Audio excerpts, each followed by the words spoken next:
네, 반갑습니다. 한국교육설정보원에서 근무하고 있는 정순원입니다.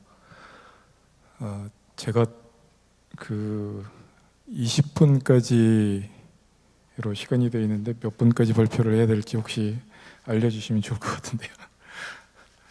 네, 오늘 제가 말씀드릴 부분은 이제 교육 마이데이터에 대한 부분인데, 사실 앞에서 두 분 발표하신 거하고는 좀 결이 좀 많이 다를 것 같습니다. 왜냐하면 민간 분야에서 보시는 마이데이터하고 저같이 이제 공공기관에서 보는 마이데이터의 정책이나 성격이나 이런 부분들은 서로 느끼는 감이 조금 다를 수도 있다는 생각이 들어서 이렇게 말씀을 드리는 부분인데, 아마 뒤에 제가 좀 설명드리면서 말씀드리도록 하겠습니다.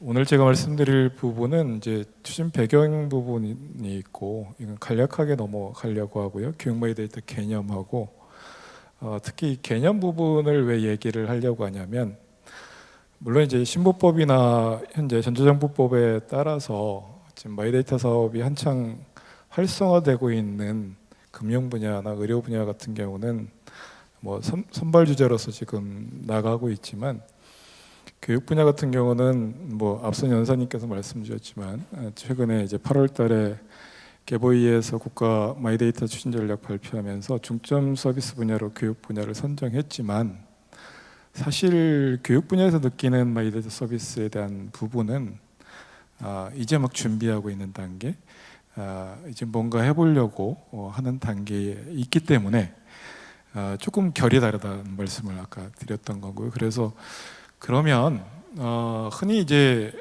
많은 에듀테크 기업들이나 아니면 이제 민간 쪽에서 교육 데이터를 갖다 쓰면 굉장히 좋지 않을까 하는 생각을 많이 하시는데, 과연 교육 데이터의 그 중에서 마이데이터는 어떤 게 있는지 이런 부분에 대해서 사실 많은 연구나 이런 것들이 되지 못했기 때문에 제가 이 개념 부분은 한번 짚고 가야 되지 않을까 하는 생각이 들어서 이제 말씀을 잠깐 드리려고 하는 거고요.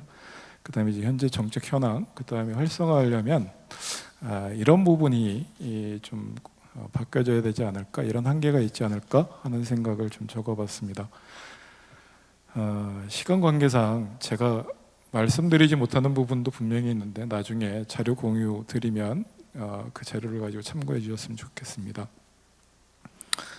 추진 배경은 간략하게 설명드리면, 마이데이터 뭐 다 아시겠지만 이제 16년, 17년도 4차위가 만들어지면서 그중에 이제 데이터 특별위원회라는 게 만들어지면서 K-마이데이터라는 정책들을 만들면서 이제 출범했고요.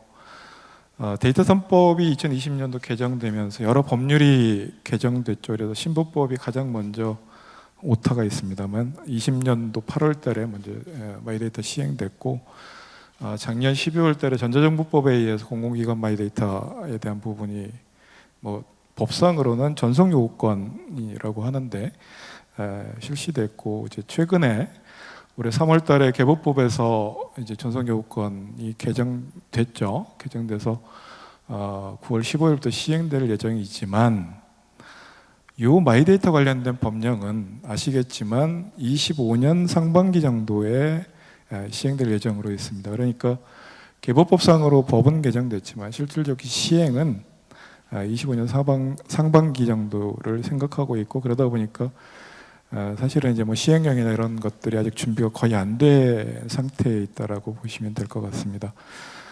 그리고 이제 데이터 관련된 법률들이 엄청나게 만들어졌고요.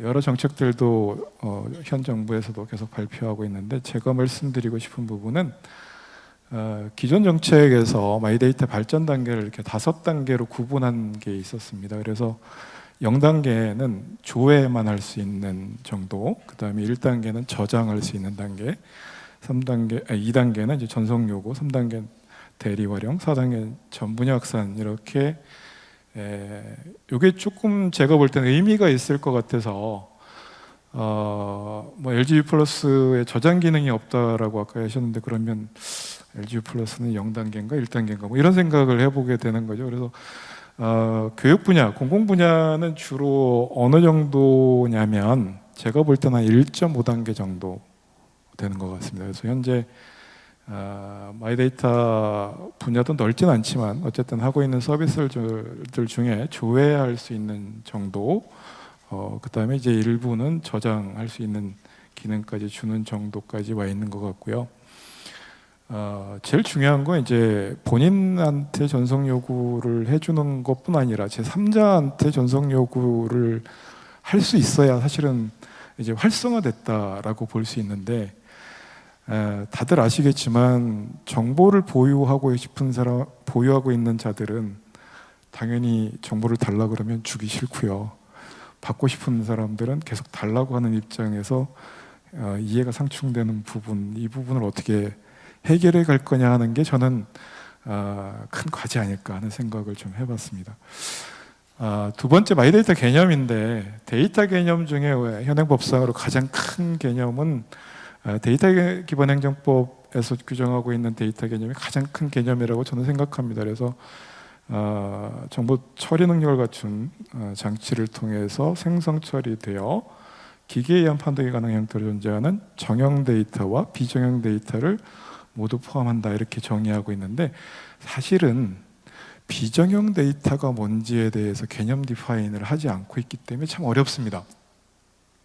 나중에 이제 마이데이터 영역 중에도 사실 비정형 데이터에 대한 서비스를 어떻게 할 거냐라는 부분은 뭐 여기 계신 분들도 상당히 고민하고 계신 부분이겠지만 저희도 사실 고민되는 부분이에요. 정형된 데이터 같으면 그냥 보여주면 되는데 비정형 데이터를 어떻게 보여줄 거냐 하는 부분, 이 부분 어쨌든 그런데 데이터 기반 행정법에서 정의하고 있는 데이터라는 정의가 가장 큰 개념이고, 거기엔 공공 데이터도 있고 민간 데이터도 있고요.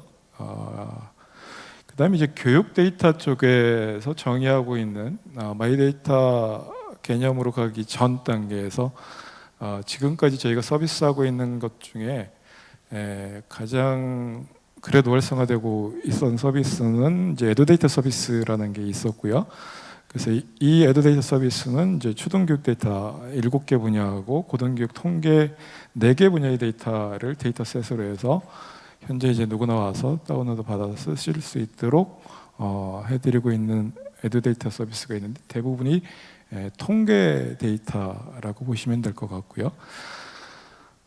그리고 이제 사실 여러 문헌이나 이런 것들을 살펴볼 때 교육 데이터의 개념을 정의하고 있는 것 중에 제가 뭐 그렇게 열심히 뭐 찾아본 건 아니지만 그래도 가장 잘 정의하고 있는 데이터의 개념, 교육 데이터의 개념은 IMS 글로벌 컨소시엄에서 발표한 이 자료라고 생각합니다. 아마 이제 보통 교육 데이터에 관심이 있는 분들은 저 프로파일 데이터라고 하는 부분과 캐리어 데이터, 그 다음에 러닝 액티비티 데이터라고 해서 교육 활동에서 산출된 데이터에 대해서 많은 관심을 가지실 거고요. 아마 콘텐츠 서비스를 하시는 에듀테크 기업이나 관계자분들 같은 경우는 이제 저 러닝 콘텐츠 데이터나 액티비티 데이터에 대한 부분을 많이 관심을 가지고 계시는 거고, 저 분야를 어떻게 AI 기술을 도입해서 피드백을 주고 분석하고 하는 부분에 대해서 관심을 가지실 것 같다는 생각이 들고요. 그래서 이 부분이 현재까지 제가 본 교육 데이터, 특히 이제 교육 마이 데이터 관련해서 가장 잘 정의하고 있는 개념이라고 보여집니다. 그래서 대부분 생각하시고 있는 데이터들이 이 범주 안에 있는 데이터들일 거라는 생각이 들고, 이 데이터들을 어떻게 활용할 것이냐, 이 부분에 대한 관심들을 많이 가지고 계시지 않을까 하는 생각이 들고요. 그 다음에 이제 교육 관련 법령에서 이 데이터에 대해서 기술하고 있는, 우리가 좀 전에 본 개념하고 아주 유사한 데이터에 대해서 규정하고 있는 법령은 원격교육법이라고 하는 이 법에서 규정하고 있는 원격교육 데이터밖에 없습니다, 현재. 그래서 오프라인 교육 활동, 일반 학교에서 하는 교육 데이터에 대한 부분은 법성으로 규정되어 있는 건 없고요.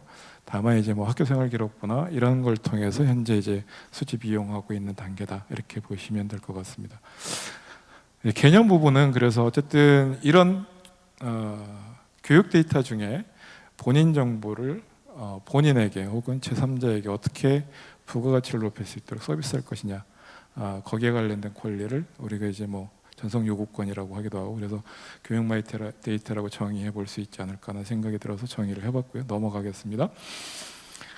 이 장표는 작년에 이제 개보위에서 이종사관 그 데이터 표준화, 마이데이터 표준화 사업을 하면서 과연 마이데이터를 할 수 있는 교육 데이터에는 어떤 게 있을까라고 해서 전문가들이 모여서 표준화를 했던 부분인데요.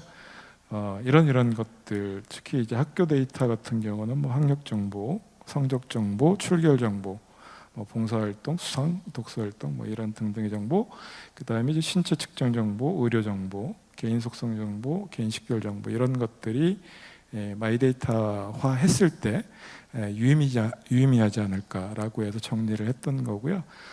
대학은 이런 데이터들을 가지고 하면 좋겠다는 생각에서 이제 했던 부분이 있습니다.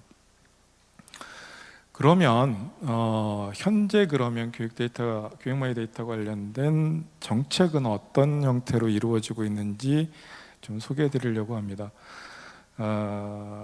이제 4차이 만들어진 이후에 현 정부 출범을 앞두고 있을 때 이제 20년 7월에 관계부처 활동으로 인공지능 시대 교육정책 방향과 핵심 과제라는 정책을 만들면서 교육 빅데이터 위원회를 구성 운영해서 어쨌든 마이 데이터는 아니지만 교육 데이터 관련된 여러 가지 활동을 하겠다고 위원회 구성을 했었습니다. 지금은 활동을 하시는지는 잘 정확하게 모르겠습니다. 그리고 이제 21년 11월 달에 제7차 데이터 특별위원회에서 미공개 핵심 데이터 제공 방안이라고 해서 교육 분야 데이터 중에 교육 마이 데이터에 대해서 어떤 정책을 펼칠 건지에 대해서 발표한 바가 있는데, 교육 데이터의 민감성을 고려해서 정보 주체의 동의를 기반으로 개방성, 접근성을 제고한 마이 데이터를 도입하겠다라고 해서 21년도 발표했고, 특히 진로, 진학 정보, 학과 선택, 전공 적합성 등 대학의 학과별 커리큘럼을 표준화하고 개방 등을 단계적으로 추진하겠다, 이런 정책을 발표를 했고요. 그 구체적인 방안으로 이런 데이터를 마이 데이터 서비스를 해보겠다라고 했는데, 보시면 아시겠지만 우리가 이제 정부 24 정부 사이트에 들어가면 발급받을 수 있는 거의 민원 서비스의 형태 정도에서 하는 정도, 그러니까 졸업증명서, 졸업예정증명서, 성적증명서, 뭐 이런 정도에 대해서 뭐 22년 1월까지 뭐 이런 일정으로 추진하겠다라는 정책을 만들어서 발표한 바 있습니다. 근데 이제 보시면 아시겠지만 그냥 민원 서비스죠, 그죠? 네. 그래서 이제 정책적으로 교육 데이터에 대한 마이 데이터 서비스는 현재로는 그렇게 뒤에도 설명드리겠지만 뭐 굉장히 활발하게 움직인다거나 이러지는 않고 있는 부분이 일부 있고, 다만 이제 현재 마이데이터 서비스와 유사한 형태로 준비하고 있는 이제 서비스 되고 있는 것 중에 하나가 나이스 플러스라는 서비스입니다.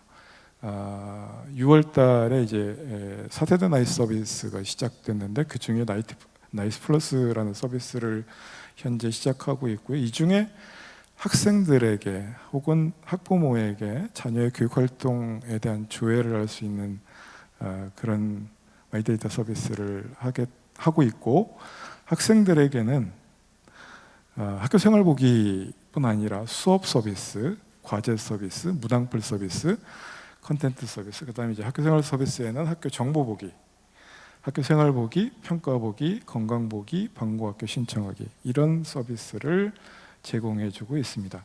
그리고 일부 서비스에 대해서는 학부모들이 학생들이 우리 애가 학교 갔는지 아니면 중간에 딴 데 가서 새고 있는지 확인할 수 있도록 출결 서비스도 제공해주고 있고, 우리의 성적이 이번 학기에, 예전에는 뭐 다 아시겠지만 성적표라는 거를 집에 가져가서 부모님께 보여드리지 않는 한 부모님이 모르셨죠, 내 성적을.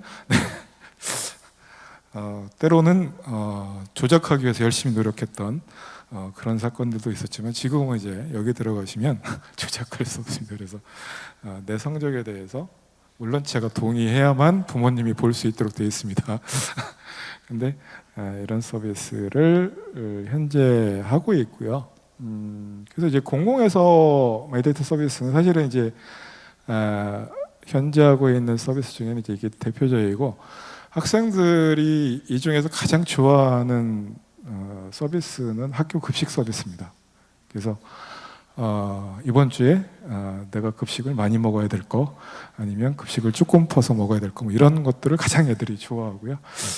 성적에 대한 건 뭐 다들 스트레스가 있기 때문에, 그런데 사실은 이제 마이데이터 서비스도 물론 이제 동의를 기반으로 하겠지만, 이게 이제 법적으로 민감 정보는 아니고 민감한 정보다 보니까 동의할 수도 있고 동의하지 않을 수도 있고 뭐 이런 이제 일이 있고, 어쨌든 여러 가지 현재 서비스를 제공해주고 있다라고 보시면 될 것 같고요. 두 번째는 뭐 최근에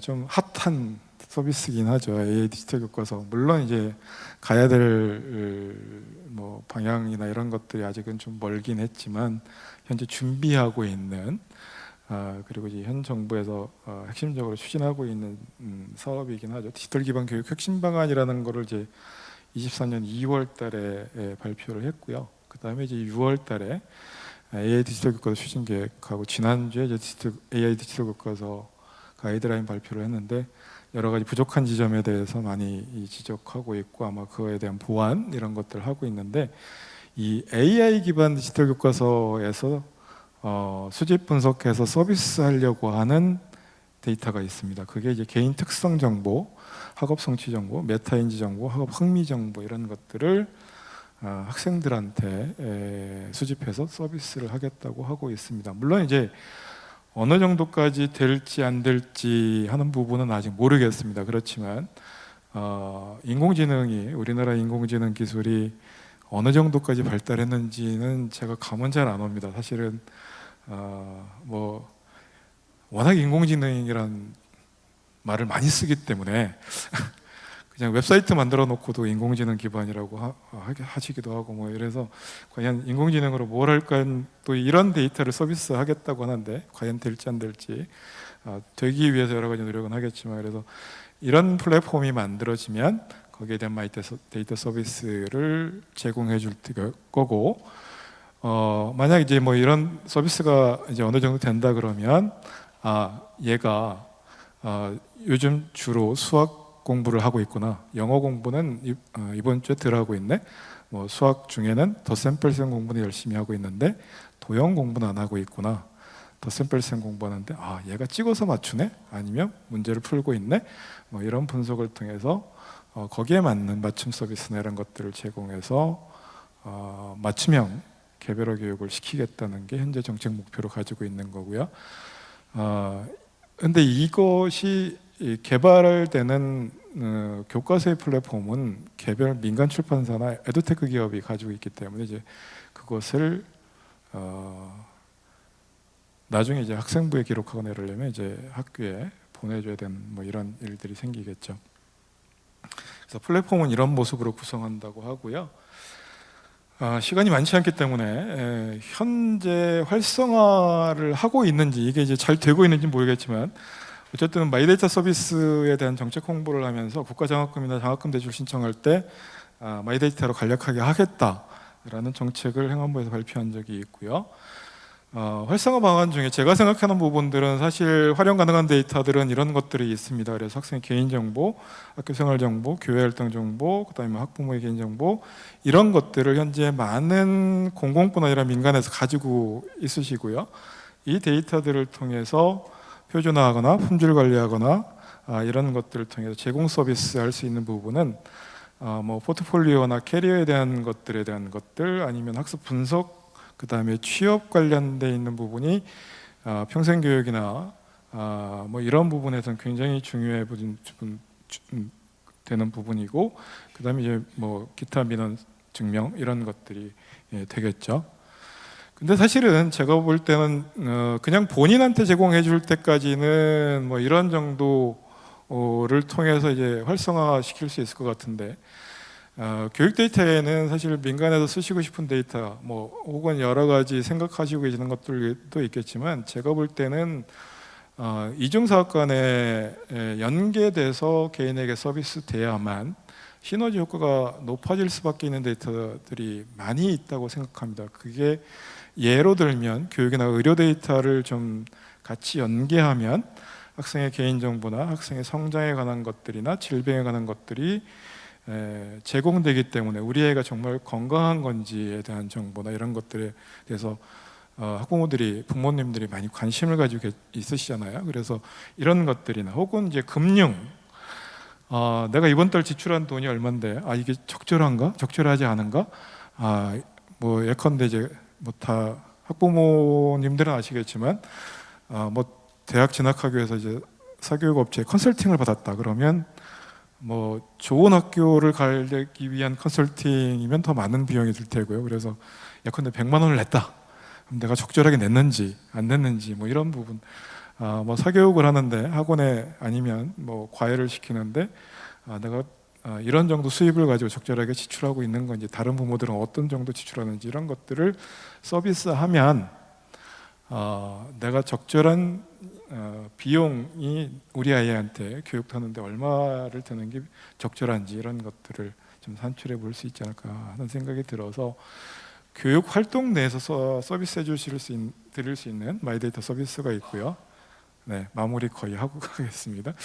그 다음에 이제 여러 타 분야하고 연계됐을 때 좀 더 많은 시너지가 발생할 수 있겠다는 생각이 들어서, 활성화하기 위해서는 뭐 교육 분야에서 자체적인 노력도 필요하지만 타 분야의 연계 서비스에 대해서도 같이 협의해서 민간 학연이 같이 관심을 가지고 방안을 만들어 갔으면 좋겠다 생각이 들고요.